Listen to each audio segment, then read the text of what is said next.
Osiris.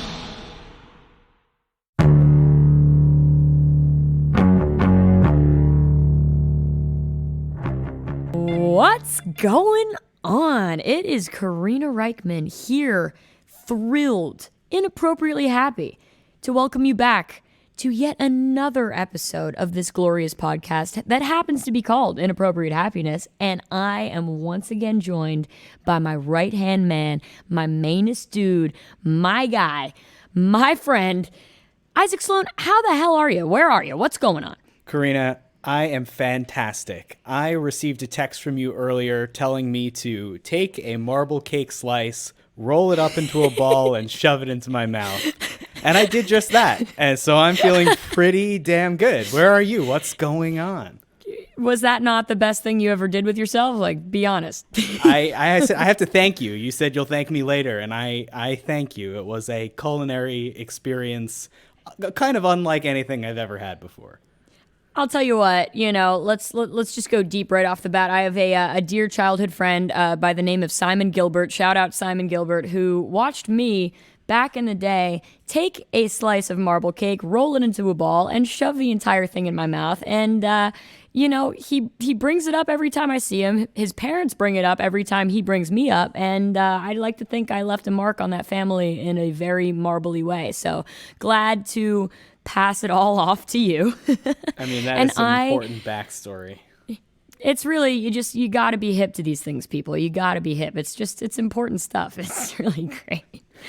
Me, some fifth grade fucking lunatic sticking a marble cake ball in my mouth. I mean, it really just left a big impression on this family. Bless their hearts. Thank you, guys. But I am exceedingly well, Isaac. I am in an undisclosed location mixing my record, and things are going extremely well. It is wildly surreal. I am excited to divulge all of this, but all good things in all good time, as our leader and patron saint Jerome Garcia once said, and I'm really having the time of my life. So this is excellent, and I'm thrilled to once again talk to you via the satellite airwaves that connect us via our cell phones. So this is a beautiful thing, and I'm very excited to talk about all the happenings in music with you.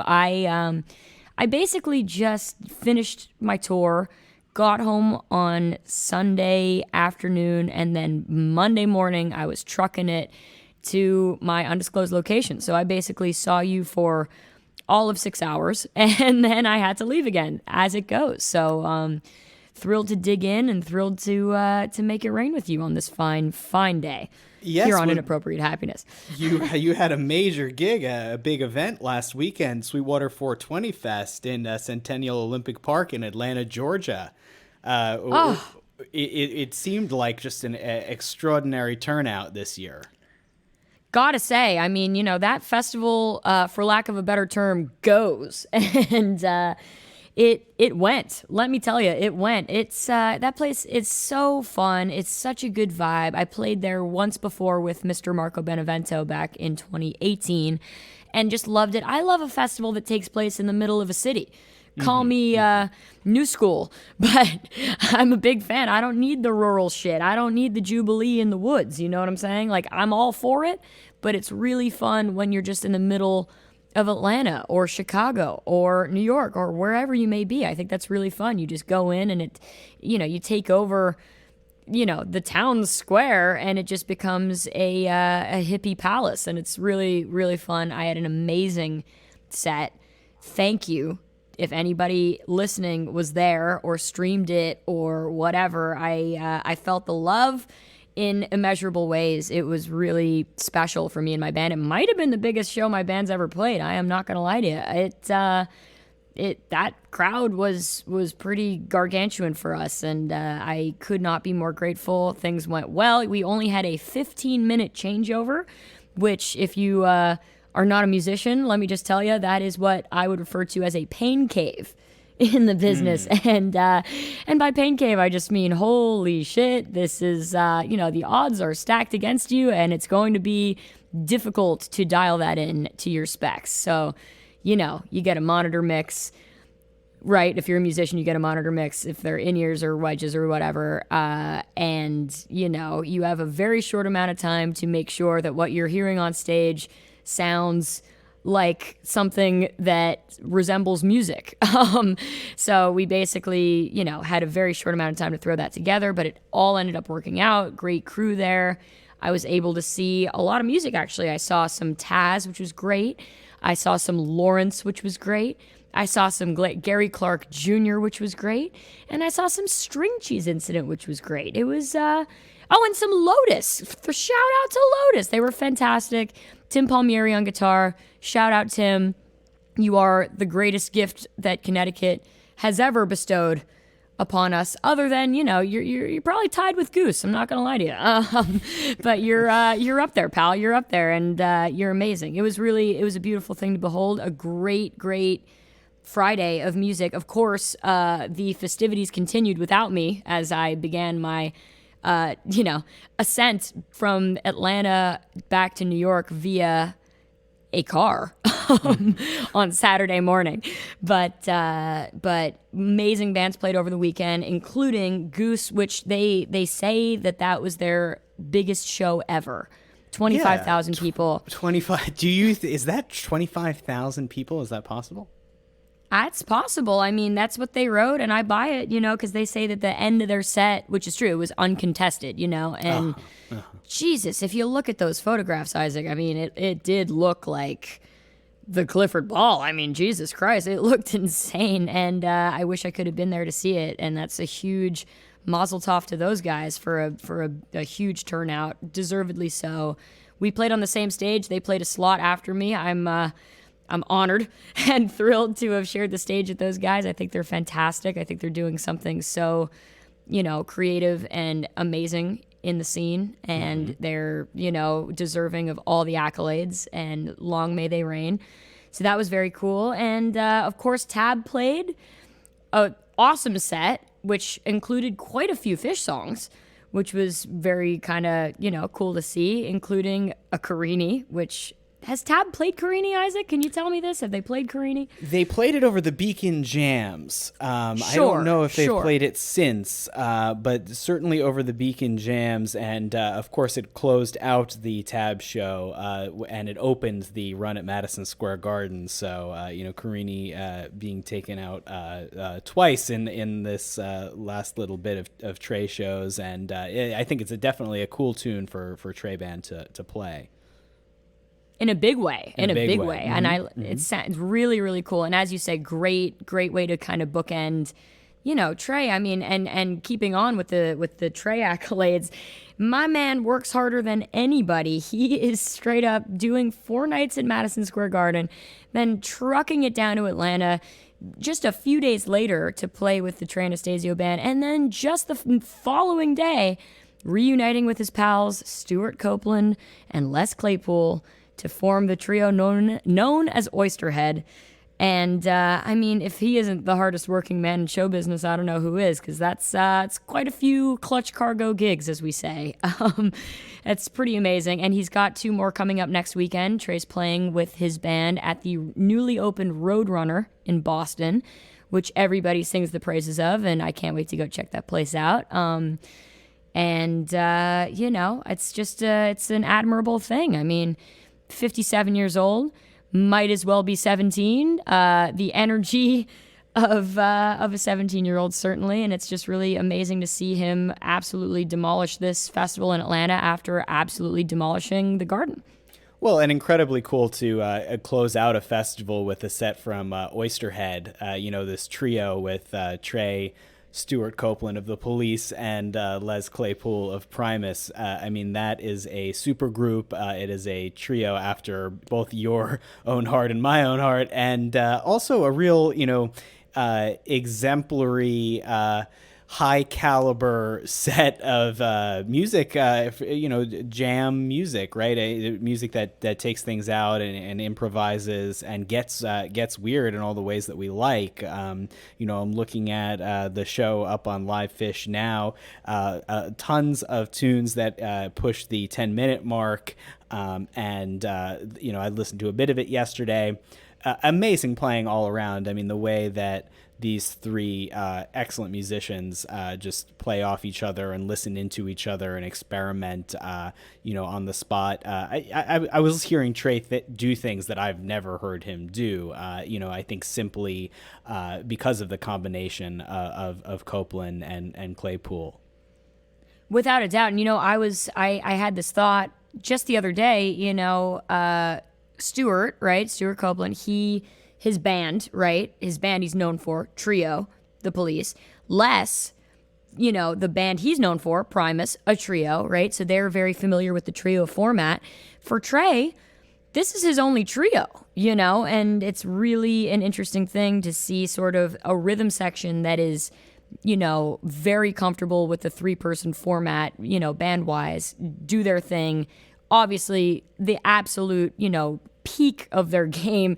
And by peak of their game, I mean, the greatest in the game to do what they do, if you ask me, And then you have a guy like Trey, who's obviously known for his Vermont quartet, the Fish from Vermont, and him kind of sliding right in there and, getting down with the trio format like a motherfucker. You know what I'm saying? And it's just cool to see, him kind of sit on top and blend right in with those two guys who are obviously wildly familiar with the trio format. And, I don't know. And if in my eyes, Les, in terms of being the bass player and frontman of a trio, does it better and unlike absolutely anybody. So you kind of couldn't, dream up a more dreamlike scenario in my eyes. Of course, this is all subjective, baby, but pretty freaking awesome. And that was Oysterhead's first show since last year's Peach Fest. Am I correct on that? I believe that's correct. So I believe that's correct. I mean, the other thing about it is that they convene for this set and then they go their separate ways. It really is kind of lightning in a bottle if you can catch it. Absolutely, and that's the other part. Like, we were just saying, like, Trey, how hard he's been working, I really can't imagine a world where they don't rehearse at least once before a set like that, right? So, like, maybe they're rehearsing in Atlanta, maybe they're rehearsing elsewhere, don't know. Claypool was also playing with Bastard Jazz quite a bit last week leading up to the gig, so not sure the logistics, but, pretty exemplary stuff. And you got to imagine that Tab rehearsed at least once last week, right? So you go from selling out all these garden shows and then diving right in to these other incredible projects and bands and whatnot. It's a really, quite an undertaking, and it's just crazy that, we get to enjoy the fruits of this man's labor, the fruits of all of their labor, and super, super, super cool. So yeah, Sweetwater 420 Fest, so many bands played. We just mentioned the big headliners there, but man, a beautiful festival. Isaac, I hope I'm booked next year, and I hope you come, because I really think you'd like it, and we'd have a blast. Oh, I have no doubt. I mean, this is a festival that I've been trying to get down to for a long time, and I'm just glad to see you're on the bill in a regular way, I certainly hope to make it down next year. Totally, me too. Fingers crossed. Let's do it. So while all of that's happening, the first weekend of Jazz Fest, Jazz and Heritage Festival in New Orleans, it goes down, and Jazz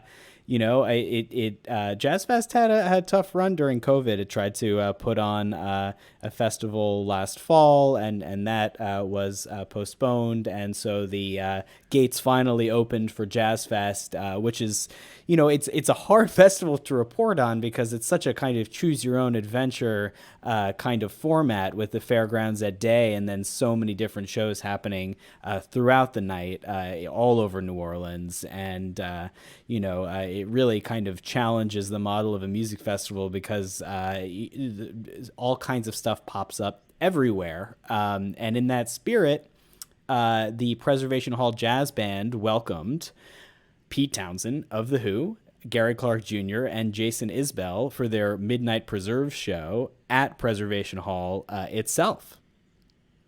I mean, talk about a hot selection of musicians. That's amazing. Like, wow, as you say, it's so great. It just warms the cockles of my old dead heart to finally see this festival come back to life. It's maybe, if you ask me, honestly, maybe the most important festival in the United States of America because Jazz Fest is a festival unlike any other, and New Orleans is a city unlike any other in these United States, and it is the only city that is built on its culture. It is, it's not an afterthought there. New York has culture, had culture, whatever, but it's built on big business and banks and all these things. New Orleans, it's that is what they are. That is what they will live and die for. And, the fact that we all flock there every year to run it the fuck up in all of the ways, is the most incredible thing. And they do it unlike anywhere else. And I'm just so glad that finally, they could have their festival again and we could all enjoy, what we've all enjoyed for so many years at long last. It's so cool to see. And man, Pete Townsend at Prez Hall. And I don't know if you saw, Isaac, did you see that Mr. Dave Grohl was in attendance? Oh, that's very cool. That is some hot goss right there. And, cool. Of course, Dave Grohl, my heart still, bleeds for him because, my God, losing Kurt many years ago and, of course, losing Taylor recently. And you just can't even fathom what that feels like. And my heart goes out to him. And it's just really amazing to see him out enjoying music in New Orleans. That's a beautiful, beautiful, beautiful thing. It's, as we know, music is the most healing force of nature. So that's the best, I'm just glad he was there soaking it all up. And it's amazing. Pete Townsend getting it proper. And he mentioned on stage, right, that he wished that he could play on stage, at Jazz Fest itself, at the festival. He said he wished he had time to play When the Saints Go Marching In, but he didn't have any. But then I believe he got his fill later that night at Press Hall. So that's it's kismet, man. It's kismet. It's a beautiful thing. Absolutely. And speaking of Dave Grohl, Red Hot Chili Peppers stepped in after the Foo Fighters had to back out, and they sent their love out to Taylor with Taylor's widow and Dave Grohl standing at the side of the stage. From what I gather, it was a very a meaningful shout out from the stage and a lot of love from the audience for Taylor. And as you said it, music is the most healing thing. And, that I really believe in the power of the New Orleans Fairgrounds. It is just an incredible place to see music. Music comes to life in a different way there. It sounds different to my ears to be in New Orleans hearing music. The birds sing in a different way there. I mean, it's just everywhere. And, I'm really sad to not be making it down for either weekend of Jazz Fest this year. It's the first year since I started going that it'll be happening and I won't be there. But we'll get them next year for sure. And, oh, gosh, I hope everyone's having so much fun at Jazz Fest. Yeah, I know. I feel the same way. I know. It's my first year not going since, I started going and playing and the whole nine. I feel the same way. I hope everybody is just soaking it in, like a sponge, baby. What a thing. And it is a special, special place, as we keep saying, but we deserve to keep saying it because it's, man, if you haven't been, good Lord, stop what you're doing. Get down there. You got a week. Sorry. Like pulling up to your show with Marco at the Blue Nile on Frenchman Street, and I guess the will call and tickets were being distributed off of the back of a pickup truck parked outside of the venue, and we had everyone from people we met earlier that day to people we went to high school with lined up down the block coming to see you, and your set didn't start till 4 a.m. and but it all felt right, it's a hot, humid, crazy place, and that's not even a bother at all. It's just continues to be exhilarating and mystifying and as your friend says, full of voodoo. And Yeah, exactly. I shout out to my dear friend Brian Kabatsnik, who told me, that who is, a 60-year-old gentleman who works in the music business, and told me right before I went down to Jazz Fest for the first time, he says, Karina, have the best time. New Orleans is a place full of wonder and magic, but it's also full of witchcraft and voodoo, so be careful out there. And I took that shit to heart. What a special place. I couldn't agree with you more. And, that's like what makes it special, right? It's like, that show was probably supposed to happen at 2 a.m., probably didn't start until 4 a.m., and guess what? Everybody's good to go because it's Jazz Fest and it's New Orleans, and it's like, what happens down there? So Nobody just amazing to be. Yeah, oh, totally. And to be ensconced in that vibe is so special, and it only, again, could only happen in a place like New Orleans. And oh my God, I mean, I just am thinking about. I got another anecdote about New Orleans. Please, this didn't even happen. Yeah, right? This didn't even happen during Jazz Fest, folks, but I'm going to tell you about it anyway. And man, you guys, I mean, Isaac, Inappropriate Happiness listeners are getting the hot goss today because this is some deep shit. Anyway, January, right? I have a show down with Marco in New Orleans at the Blue Nile. Totally not Jazz Fest, totally not Mardi Gras, unrelated headlining show. Great. Amazing. Leading up to this show, I'm looking down at my leg, and like I have all these weird spots all over my leg, and they keep on developing and getting weird. We've been on the road for like 2 weeks, and my dear team of experts, Julian Booker and Jeff Volkhausen, sound and lights, right? I'm like, fellas, what do you suppose this is? And I pull up my like jeans, and they're like, girl, you want to go get that checked out? So I go to the urgent care clinic, and I'm like, hey guys, what do you suppose this is? And it turns out your girl Karina Rykman, yes, I had ringworm on my leg. Oh, sister, no, I know. And I'm horrified. Turns out you just put a little topical something or other on it and it goes away. All right. But then we get to New Orleans, right? Going off of the craziness of this complete lunatic adventure that I'm on, right? We're having a great time after the show. We're hanging out with the promoter. It's all good. Drinking tequila, having a hell of a time. It's probably 6 a.m., who's to say? But I felt compelled to go to the promoter and be like, yo, you ever see this shit before? And I pulled up my jeans and I showed him what ratchet shit was going on my leg, just, for a laugh or for shock value. I don't know. And then that gentleman proceeded to go, oh, girl, that's all you got? And then he pulled up his pant leg and showed me probably the craziest leg I've ever seen in my life. He had some crazy mangled, insane shit going on. And then we laughed and laughed and laughed and high-fived about our crazy legs. And that was that. And I just felt like a great time in New Orleans. Thank you, guys. Thank you for listening. We're not editing this out. We are not editing this out. This is remaining on the podcast. The air. Jesus. We are going down, dude. We love it. Thanks, Osiris. Thank you, Osiris. Oh, man. This is, we got to keep it real. We got to keep it real. Got to keep it real.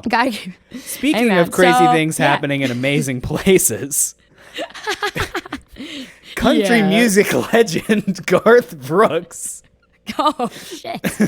I wonder what his leg looks like. Played Tiger Stadium and Louisiana State University campus in Baton Rouge, Louisiana, not far away from New Orleans, this past weekend. For a sold-out show that set a record because it was registered as a small earthquake, according to seismograph reading recorded during the concert. I mean, here's what happened. So he has this song called Callin' Baton Rouge, which is a song I really love, which is the unofficial anthem of Saturday nights in Louisiana at Louisiana State University. And I guess the opening fiddle strains of the song began, and the I guess the whole building erupted to a place where it could be tracked. And I mean, I was really a lot more excited about this in anticipation for recording this. I don't know how that bit of information is coming off to the listeners, but oh, they love it. They love it. Seismographical, brother. Seismographic readings, earthquake shit. I mean, if that isn't a incredible display of inappropriate happiness at a concert, I don't know what is, baby. I don't know what is. Give me your earthquake. Give me your earthquake. Online and look at the seismic data, and you can just see where Colin Baton Rouge started and where the building, I guess, it got enough excitement to cause a small earthquake. I just think that's relevant. we need to know about things like this. I couldn't agree more. And let the record show that, Isaac, this is not only the LSU Saturday Night Anthem, this is also your pandemic anthem, I would argue. You used to put some headphones on and bug out to this song in the dog days of the pandemic, and that deserves a rousing applause. It's a beautiful thing. This is true. Yeah, no, it was definitely a comfort song for me. It's actually, Garth Brooks doesn't have his music on like streaming services except for like Amazon Music, so I just have Garth Brooks's greatest hits is like the one thing I have on Amazon, and my Amazon regularly recommends me country music. It's like Isaac's Mix, and it's all of this like pop country because of all of my streams of Colin Baton Rouge. So you know that if I were there in what's called Death Valley at Tiger Stadium last weekend, I would have been going absolutely wild for the opening fiddle notes of Colin Baton Rouge. I mean, if that ain't a hootenanny, I don't know what is. I mean, that we really should have been there. Honestly, you really should have been there, but you can't be everywhere. You just I can't didn't be even everywhere. know about this happening. Like, it didn't cross my mind to go to Baton Rouge to see Garth Brooks, but now I don't think I'll miss a Baton Rouge show. I mean, you got to stay on top of that shit. I think you're absolutely right. You're absolutely right. So good. Seismographic data, dude. That is the shit we need to be covering here on Inappropriate Happiness. I think it's fantastic. And listen, if you were there and you were just getting it like your plane was going down, we tip our hats to you down there in Baton Rouge. I think it's the best thing ever. This is fantastic. Way to go. I think it's a great story. Great story. Small earthquake. Anyway, Karina, I think we did it. We should probably put a bow on this thing. What do you say? I say that Inappropriate Happiness is part of Osiris, and Osiris creates music podcasts and events to help music fans deepen their connection to the music they love. To check out all of our shows, you got to check out osirispod.com. And Osiris works in partnership with Jambase, which connects music fans with the music they love and empowers them to go see live music. We hope we've empowered you to go see live music.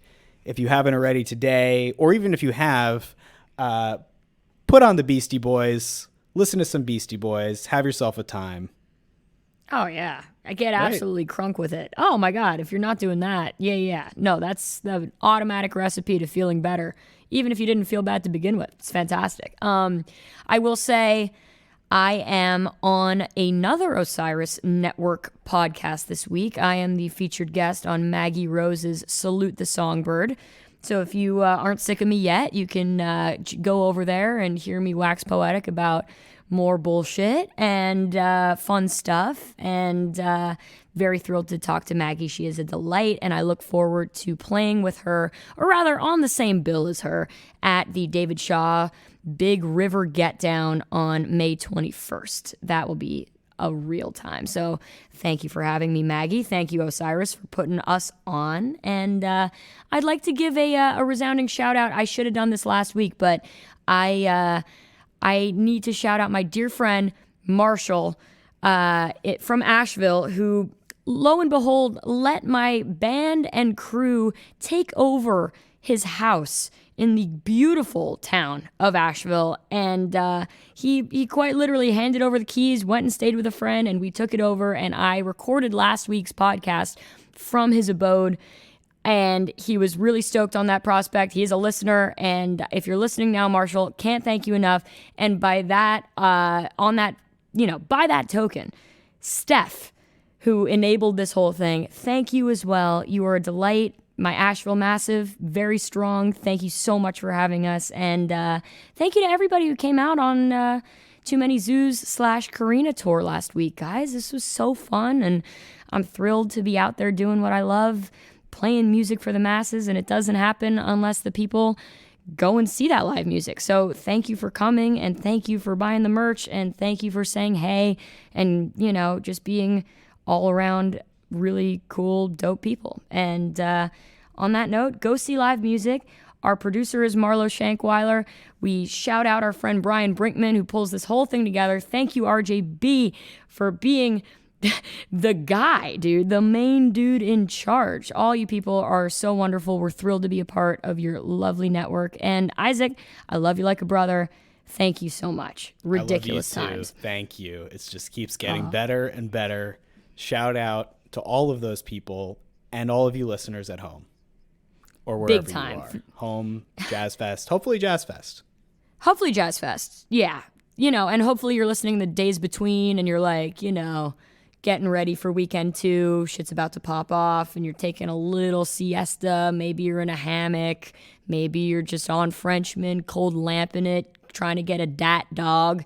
If you don't know about dat dog, you got to get dat dog. Google it. Dat dog. Anyway, we send you our best. Thank you so much for listening. And until next time. Until next time. Bye. Bye.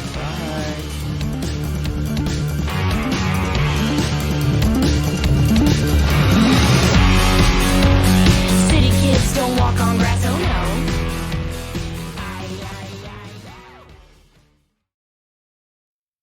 no. Osiris.